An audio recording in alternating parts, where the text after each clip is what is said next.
Let's start this question. In the following carbocation HCS3, ये कोई group बता रखा है यहाँ पे. In the following carbocation HCS3 that is most likely to migrate to positively charged carbon. तो alkyl group migrate करेंगे carbocation की तरफ. तो ये टॉपिक आपको पता ही चल गया. Rearrangement of carbocation, rearrangement of carbocation. और जो कार्बोकेटाइन का रीअरेंजमेंट होता है उसका फंडा ठीक यहाँ क्वेश्चन में डिस्क्राइब भी कर रखा है. पहली बात तो कि कार्बोकेटाइन में रीअरेंजमेंट क्यों होता है. तो फंडा क्या है कि जिस कार्बन पे पॉजिटिव है ना उसके एडजेसेंट कार्बन पे पॉजिटिव रीअरेंज करके जा सकता है. रीअरेंज कैसे करेगा वो बताएंगे, लेकिन ये जो पॉजिटिव चार्ज है जिस कार्बन पे है, अगर आप इसे अल्फा बोलोगे तो एडजेसेंट कार्बन को क्या बोलेंगे, बीटा. पॉजिटिव रीअरेंज करके अल्फा से बीटा पे जा सकता है, उसके आगे नहीं जा सकता. एक स्टेप में पहले एक ही बार एडजेसेंट एटम पे पॉजिटिव चार्ज मूव कर सकता है. अब ये अगर ऐसा हो सकता है तो ऐसा क्यों होगा और कैसे होगा. क्यों होगा, अगर कार्बोकेटाइन एडजेसेंट कार्बन पे जाने से स्टेबिलिटी बढ़ती है, कार्बोकेटाइन की स्टेबिलिटी बढ़ती है तो रीअरेंजमेंट होता है.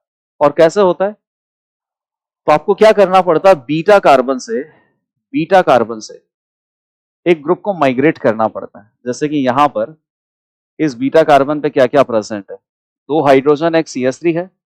ये अल्फा कार्बन या beta carbon, alpha carbon 1 degree है, बीटा कार्बन 2 डिग्री है. डेफिनेटली पॉजिटिव अगर 1 डिग्री से 2 डिग्री पे जाएगा तो स्टेबिलिटी बढ़ेगा तो रीअरेंजमेंट करना चाहिए.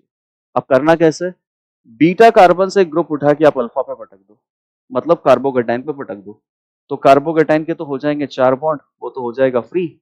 लेकिन जहां बीटा कार्बन से एक ग्रुप उठा के आपने पटका है ना, इस बीटा कार्बन का नुकसान होगा और बीटा कार्बन पे पॉजिटिव आ जाएगा. इस तरीके से कार्बोकेटाइन अल्फा से बीटा पे चला जाएगा.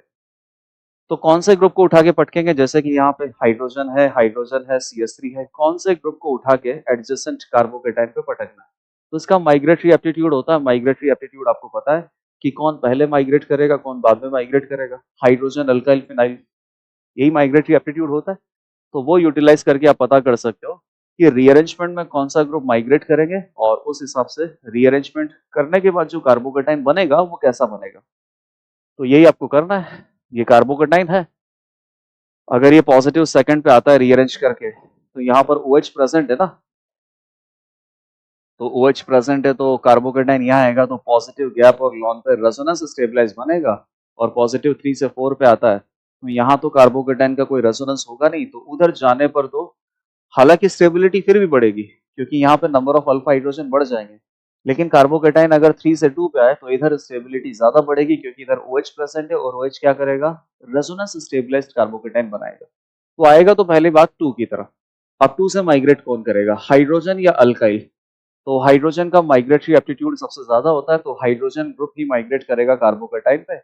ऐसा करने से कार्बोकेटाइन की वैलेंसी कंप्लीट हो जाएगी और जो अपना सेकंड नंबर का कार्बन है यहाँ पर पॉजिटिव आ जाएगा.